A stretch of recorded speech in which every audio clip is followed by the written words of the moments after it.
The True Story of Keith Haring with Mrs. Farr.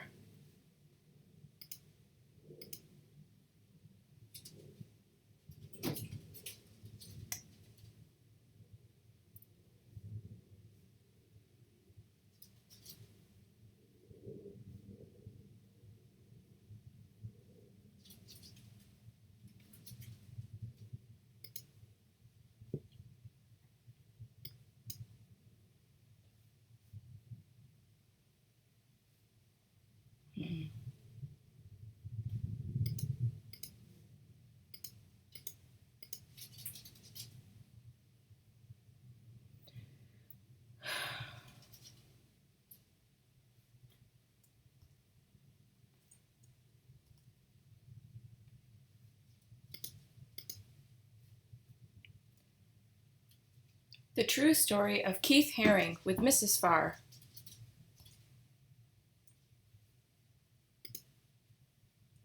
Growing up, I, Keith Haring, was born in 1958. I was born in Pennsylvania, and I grew up in Pennsylvania too.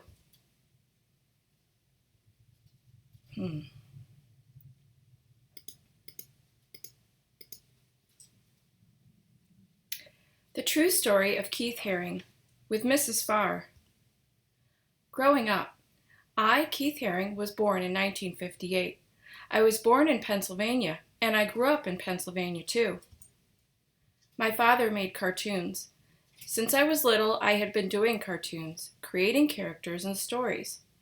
In my mind, though, there was a separation between cartooning and being an artist. That's me using a ham radio.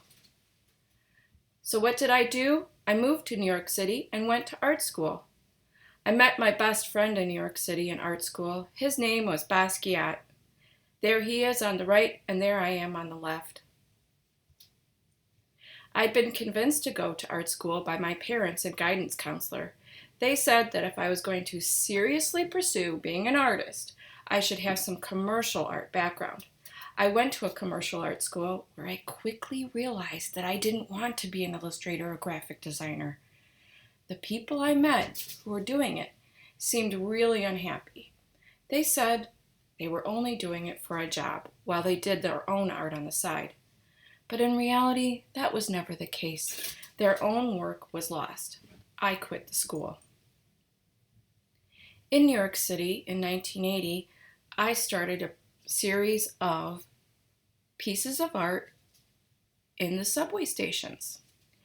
There were these blank areas where no advertisements were hanging, and they looked like chalkboards. So I took white chalk and I drew images that I felt were amusing and silly, or that I felt might open people's minds to some things going on.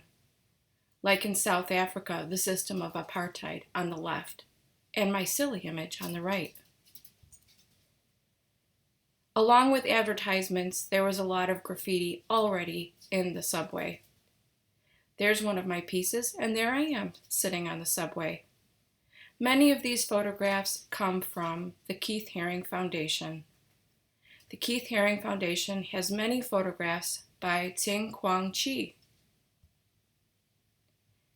In this image, there are so many things you can barely even count them. Do you see a winged man? Can you find the campfire? Do you see a snake? A running dog-headed human? An atomic bomb? I used all of the space. Negative space is all used with pattern, design, line, and shape. My lines were turned into shapes, and those shapes were symbols. I was impressed by Egyptian hieroglyphs. There is within all forms a basic structure and indication of the entire object with a minimum of lines that becomes a symbol, I said in 1978. How else does this image remind you of ancient Egypt? Although my ideas were sometimes high and mighty, I always had a sense of humor and enjoyed my life. Here I am, almost laughing at myself.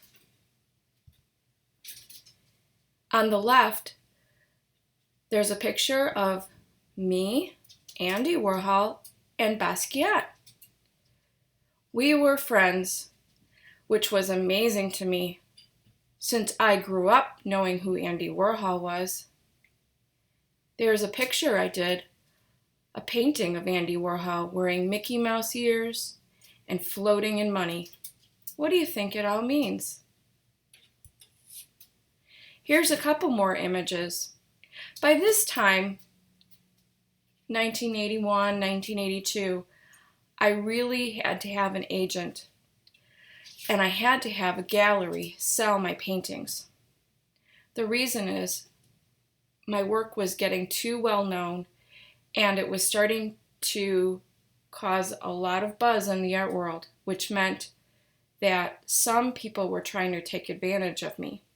They'd come by my gallery and just want to give me a few dollars for my work.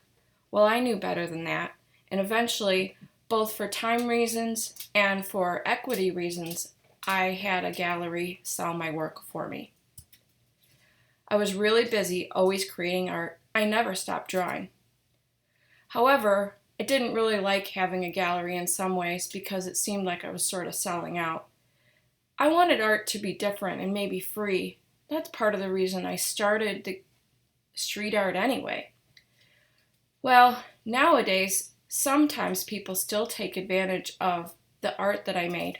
For instance, on the top left, it's not certain that printing, that cushion with the heart, is actually paid for with funds going back to my foundation. They may have just stolen the image and put it on a pillow. Here are two children playing with or looking at the largest jigsaw puzzle ever made from my work.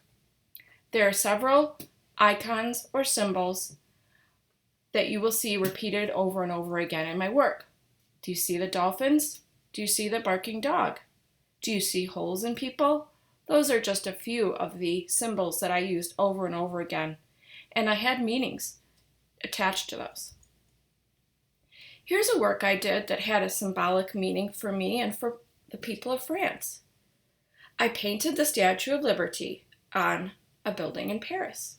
The Statue of Liberty was given to the United States as a reminder that we stood for liberty and justice, accepted all people, and she even has broken shackles at her feet, representing that she, the Lady Liberty, was against slavery. I was generous with my time. Mike, hope you like the shirts and drawings. I draw nonstop, so do not mind doing them for you because you take the trouble to write me. Good luck, Keith Haring. So a friend of his had written him. We didn't have email in those days. And I did some art for him. I was always there for my friends.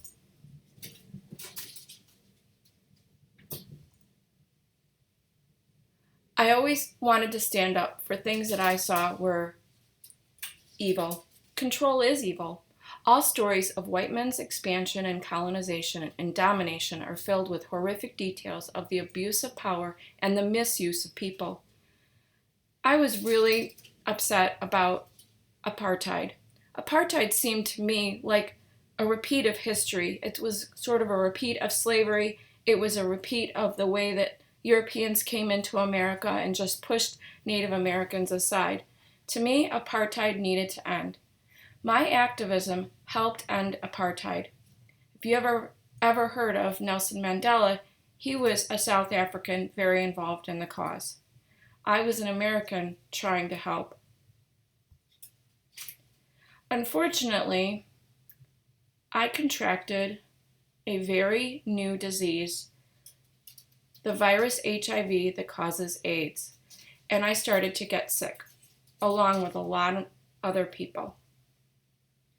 It didn't stop me from working. It didn't stop me from doing things for other people.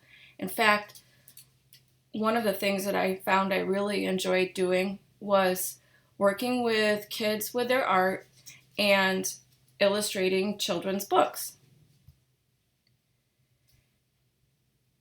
My life wasn't completely in vain, and though I was getting sicker and sicker, I never stopped drawing. Recently, my sister, my little sister, Kay, made a book about my story. There she is on the right. Isn't she great? Unfortunately, I did eventually succumb to the virus that causes AIDS, and I died. However, even today, exhibitions show my work, like this one going on in Liverpool, England until November.